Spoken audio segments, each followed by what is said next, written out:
So hello and welcome back to my channel that is economic Pathshala by doctor Ananya. आज हम बात करने वाले हैं अबाउट द डायनेमिक मॉडल्स। तो जैसे कि आप सबको पता है, हमने एक नई सीरीज स्टार्ट कर रखी दैट इज इकोनोमेट्रिक्स, जिसमें हमने बेसिक इकोनोमेट्रिक्स के टॉपिक स्टार्ट किए थे। क्लासिकल लीनियर रिग्रेशन मॉडल हो गया, ऑटो कोरिलेशन, हेटेरोसेडासिटी, इस तरीके के बहुत सारे टॉपिक्स हमने कवर कर लिए और एक प्लेलिस्ट बनी हुई है, आप उसमें चेक कर सकते हैं। तो आज हम बात करने वाले हैं about the new topic that is dynamic models. तो जब भी हम क्लासिकल लीनियर रिग्रेशन मॉडल पढ़ते हैं तो आप इस तरीके से कुछ पढ़ते हैं, Y I is a function of alpha plus beta X I plus U I, right.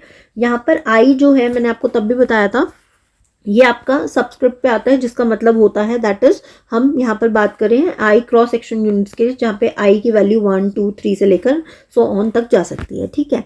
लेकिन अभी तक हमने जो टाइम एलिमेंट है उसको स्टडी नहीं किया था।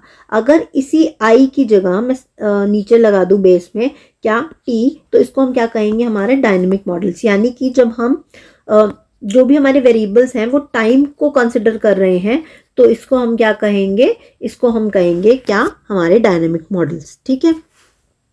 टाइम फैक्टर को कंसिडर कर रहा है ना, ये देखो वाई टी और एक्स टी और यू टी, तो it is a dynamic model जहां पे all the variables are a function of time, ठीक है। अब इसके बाद जो नेक्स्ट थिंग आती है, जो नेक्स्ट टर्मिनोलॉजी आती है जो आपको पता होनी चाहिए, दैट इज लैग मॉडल। तो लैग का क्या मतलब होता है, राइट।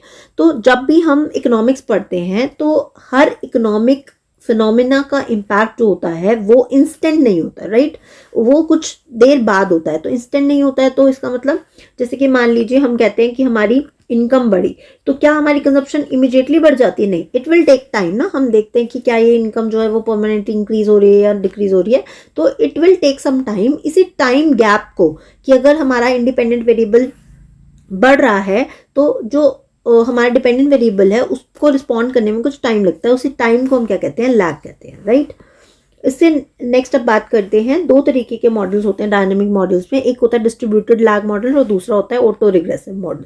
तो ध्यान से समझना, डिस्ट्रीब्यूटेड लैग मॉडल नाम से समझ में आ रहा है क्या, कि डिस्ट्रीब्यूट करना है, यानी लैग्स को डिस्ट्रीब्यूट करना है। यानी कि एक ऐसा रिग्रेशन मॉडल जहां पर जो वाई टी है वो किसका फंक्शन होगा, किसका, एक्स टी का तो है ही, उसके साथ किसका होगा, उसी की ही लैग वैल्यू का।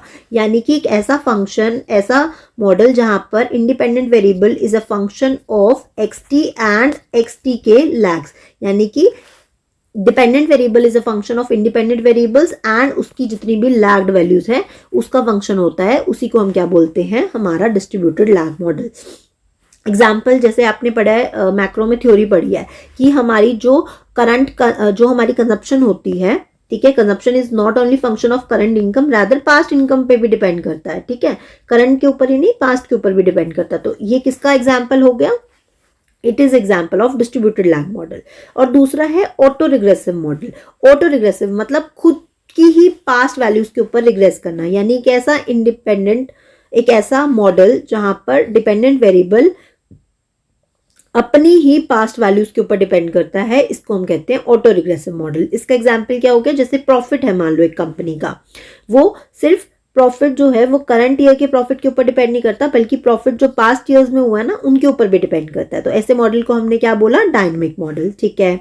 अब उसके बारे में हम बात करते हैं कि डिस्ट्रीब्यूटेड लैग मॉडल्स में दो तरीके के लैग मॉडल्स होते हैं, फाइनाइट और इनफाइनाइट। नाम से समझ में आ रहा है, फाइनाइट मतलब जहां पर नंबर ऑफ लैग्स जो है वो फिक्स्ड होंगे, किसके, जो भी लेंथ है लैग की वो फिक्स है, जैसे X T minus one, X T minus K, तो ये क्या है, फिक्स्ड है। तो it is known as finite distributed lag model. दूसरा है इनफाइनाइट डिस्ट्रीब्यूटेड लैग मॉडल। तो वो क्या हो गया, इनफाइनाइट का क्या मतलब हो गया, इनफाइनाइट जो डिस्ट्रीब्यूटेड मॉडल है जहां पर लैग्स जो है वो डिफाइंड नहीं है, हमें पता नहीं है पहले से कितने लैग्स होंगे, तो ऐसे मॉडल को क्या बोलते हैं, इनफाइनाइट डिस्ट्रीब्यूटेड लैग मॉडल्स, ठीक है। नाउ इसके बाद हम बात करते हैं ARDL, ठीक है। ये क्या है, auto regressive dynamic distributed lag model, ठीक है। तो अब इसको एग्जांपल देखिए आप, मैं एक प्लेन पेज यहां पर लिख देती हूँ। अब हमने क्या बोला, auto regressive distributed lag model. तो इसका मतलब क्या समझ में आया आपको, यानी कि ऑटो रिग्रेसिव भी होगा और डिस्ट्रीब्यूटेड लैग भी होगा। यानी ऑटो रिग्रेसिव मतलब yt is a function of not only yt, not only xt minus 1, xt minus 2, xt minus 3, मतलब कितने भी इंडिपेंडेंट के लैग्स हो सकते हैं, उसकी करंट वैल्यू हो सकती है, अलोंग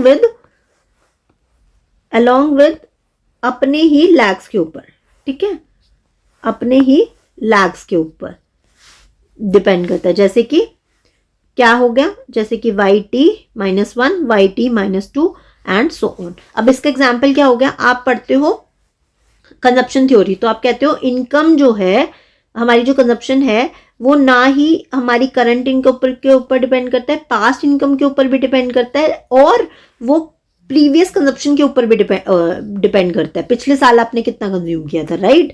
याद आ रहा है ये कौन सी थ्योरी है, आप मेरे को लिखकर बताएंगे नीचे कमेंट बॉक्स में। मैक्रो में कौन सी थ्योरी पढ़ी थी ये वाली, जिसमें हम कहते हैं कि नॉट ओनली इनकम रैदर हमारी पास्ट कंजप्शन भी इफेक्ट करती है। क्या ये रिलेटिव इनकम हाइपोथेसिस है, मुझे लिखकर बताइएगा नीचे, ठीक है। तो ये चीज जो है इसको हम बोलते हैं auto regressive distributed lag model, ARDL model, जिसमें दोनों के कैरेक्टरिस्टिक्स हैं। आई होप आपको समझ में आ गया होगा, यही चीज मैंने यहाँ पे भी लिखी हुई है। नाउ द नेक्स्ट थिंग जो आपको पढ़नी है that is reasons for the lag, कि क्यों लैग्स आते हैं हमारे मॉडल में। जो भी डायनेमिक मॉडल्स हैं हम पढ़ रहे हैं, तो लैग्स क्यों आते हैं, तो आंसर इज सबसे पहले साइकोलॉजिकल रीजन। जैसे कि आपको मैंने बताया कि हमारी इनकम बढ़ती है तो हमारी कंजप्शन इंस्टेंटली नहीं बढ़ती है, क्यों, क्योंकि हम वेट करते हैं, देखते हैं कि क्या ये जो चेंज है वो परमानेंट है या टेम्परेरी है। तो this is the psychology, right. Next one is technological reason. अब मान लीजिए आप प्रोडक्शन कर रहे हैं, आपने पढ़ा हुआ है प्रोडक्शन फंक्शन ऑफ मतलब प्रोडक्शन जो हम कर रहे हैं its function of capital and labour, ठीक है। तो मान लीजिए रेट ऑफ इंटरेस्ट कम हो गया, जिसके कारण कैपिटल सस्ती हो गई, कैपिटल बिकम चीप, ठीक है, बट हमारे वेजेस तो कांस्टेंट है, वेजेस में तो कोई फर्क नहीं आया, तो फिर लेबर हायर करना अब हमारे लिए क्या है, महंगा है एज कंपेयर टू कैपिटल। तो हम क्या करते हैं, कैपिटल को सब्सिट्यूट कर देते हैं लेबर के लिए। तो this is the technological reason जिसकी वजह से लैग आता है और इंस्टेंटली चीजें नहीं होती है। नेक्स्ट है इंस्टीट्यूशनल रीजन। इंस्टीट्यूशनल रीजन का क्या मतलब है, इसको देखो, इंस्टीट्यूशनल रीजन का क्या मतलब है, इंस्टीट्यूशनल रीजन का मतलब है कि कुछ कॉन्ट्रैक्चुअल ऑब्लिगेशंस होते हैं।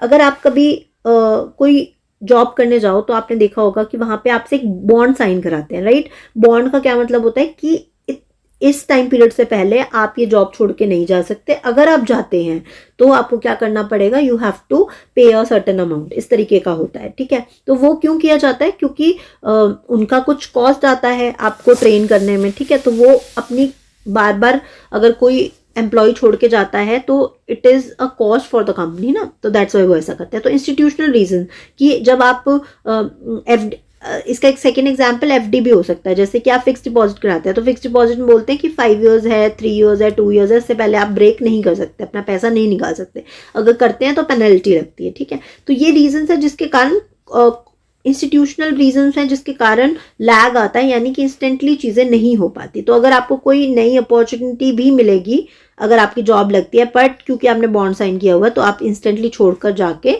दूसरी जगह ज्वाइन नहीं कर सकते। तो these are some of the reasons, ठीक है, ये मेंशन थे तो मैंने सोचा आपको बता देती हूँ। नेक्स्ट